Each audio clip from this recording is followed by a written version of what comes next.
Sebelumnya perkenalkan, kami dari kelompok 1. Di sini kita akan membahas tentang keringanan pembiayaan bank syariah. Jadi di sini kita akan menyinggung tentang bank muamalat di sini. Di sini kita beranggotakan 4 orang. Yang pertama saya sendiri, Rizky Deni. Yang kedua ada Muhammad Nurpani Sehat. Yang ketiga ada Muhammad Furqan Aziz. Dan yang keempat ada Musyadad Al-Asyari. Jadi di sini kita akan membahas tentang beberapa poin-poin penting nantinya. Yang pertama kita akan bahas tentang peraturan pemerintahan. Jadi di sini berkaitan dengan peraturan pemerintah yang dikeluarkan pasca pandemi. Jadi salah satu efek pandemi ini pemerintah melakukan sebuah kebijakan yang nantinya ditujukan untuk OJK, BI dan lain sebagainya. Nah, nanti ini akan dibahas oleh Muhammad Nurpani Sehat. Yang kedua nanti ada berkaitan dengan pembahasan bank-bank syariah yang memberikan keringanan. Di sini saya sendiri akan membahas. Dan yang ketiga nanti ada pembahasan tentang kriteria nasabah dan juga syarat nasabah yang diperbolehkan mengajukan ke bank syariah atau bank muamalah tadi. Dan juga prosedurnya atau tata caranya. Di sini nanti yang akan membahas adalah Muhammad Furqan Aziz. Dan yang terakhir nanti akan ada sebuah kesimpulan yang akan disampaikan oleh Musyadad Al-Asyari yang akan menyimpulkan.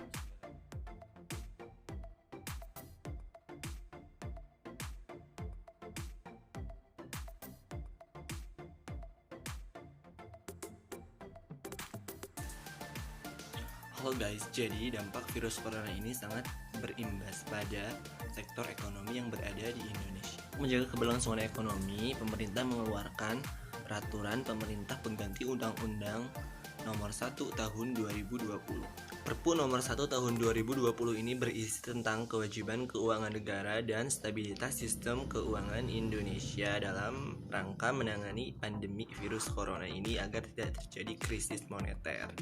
Dalam perpu tersebut, BI, OJK, dan LPS diberi kewenangan untuk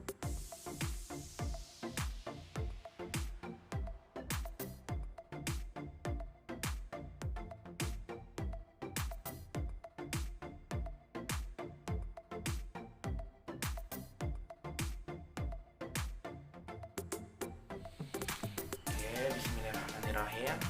Seperti yang sudah saya singgung di awal tadi, di sini saya sebagai pemateri yang membahas tentang beberapa bank syariah yang memberikan keringanan untuk nasabahnya.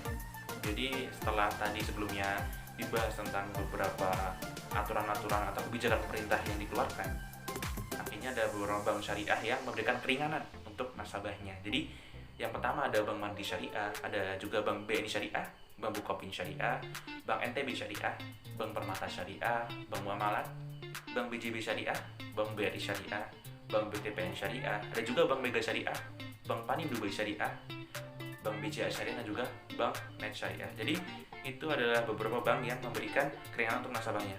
Tentunya dalam memberikan keringanan untuk nasabahnya, sebuah bank itu tidak akan asal memilih. Tentunya ada sebuah kriteria dan juga beberapa syarat yang itu akan menjadikan nasabah itu boleh mengajukannya.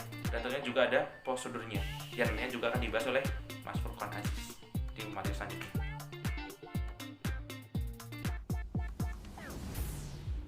Perkembangan virus corona berdampak langsung ataupun secara tidak langsung terhadap kinerja dan kapasitas debitur termasuk debitur UMKM, sehingga berpotensi mengganggu kinerja perbankan dan stabilitas sistem keuangan yang dapat mempengaruhi pertumbuhan ekonomi. Oleh karena itu, untuk mendorong optimalisasi fungsi intermediasi perbankan, menjaga stabilitas sistem keuangan, dan mendukung pertumbuhan ekonomi, diperlukan kebijakan stimulus perekonomian sebagai counter-cyclical dampak penyebaran COVID-19. Nah, kriteria apa saja debitur yang mendapatkan perlakuan khusus dalam kebijakan POJK ini? Debitur yang mendapatkan perlakuan khusus dalam POJK ini adalah debitur yang dalam ini termasuk debitur UMKM yang mengalami kesulitan dalam memenuhi kewajiban pada bank. Nah, debitur ini terkena dampak penyebaran COVID-19 baik secara langsung ataupun tidak langsung pada sektor ekonomi yang antara lain ada pariwisata, transportasi, perhotelan, perdagangan, pengolahan, pertanian, dan pertambangan. Nah, di sini ada contoh kondisi debitur yang terkena dampak antara lain Yang pertama, debitur yang terkena dampak penutupan jalan transportasi dan pariwisata dari dan ke Tiongkok atau negara lain yang telah terdampak COVID-19 serta travel warning beberapa negara.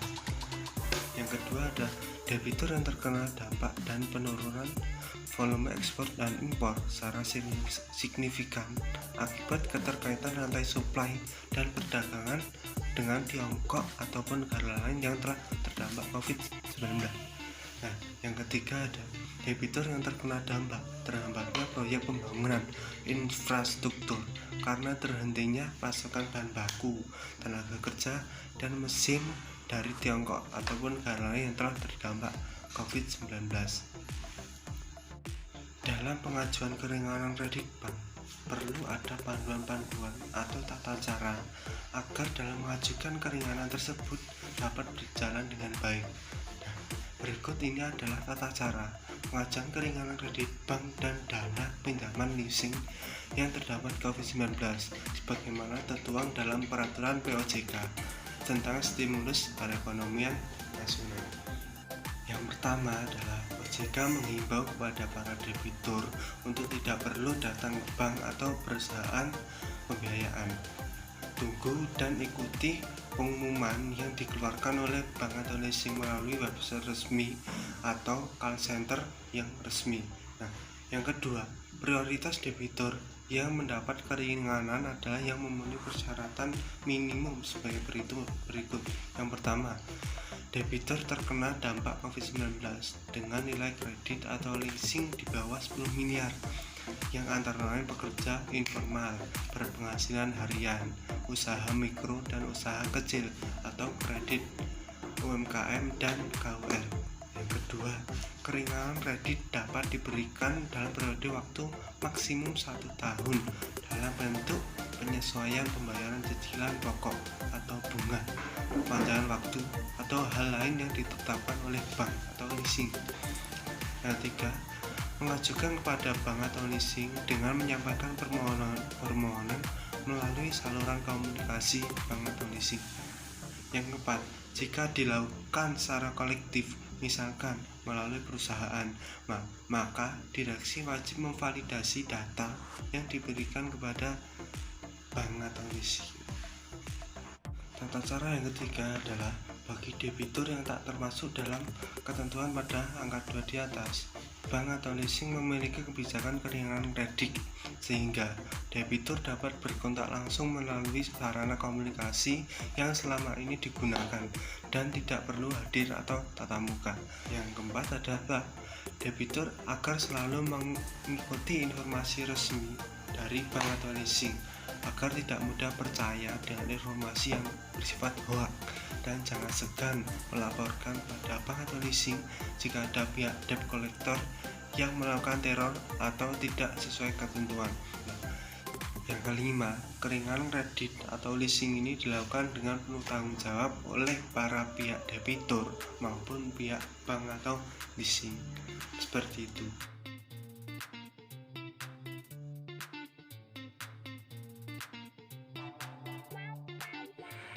Assalamualaikum warahmatullahi wabarakatuh. Ya, terima kasih kepada pemateri sebelumnya. Ya, di sini saya pemateri terakhir sebagai pengambil kesimpulan. Di sini saya akan mengambil poin-poin penting yang telah dijelaskan oleh para pemateri-pemateri tadi. Setelah kita ketahui bersama, sudah banyak beredar tentang pers presiden tahun 2020 ya, tentunya tanggal 24 Maret pada hari Selasa, yang menyatakan bahwasanya OJK telah memberikan relaksasi atau keringanan kredit baik untuk usaha makro, mikro, atau usaha kecil dan sebagainya yang nilainya di bawah 10 miliar. Nah, di mana keringanan ini diberikan ke semua nasabah, baik itu debitur maupun kreditur. Yang dimana jika debitur itu dapat penundaan 1 tahun. Nah, nanti di sini penundaan sampai dengan 1 tahun, dan bagi kreditur nanti ada penurunan bunga, yang dimana itu tentunya lebih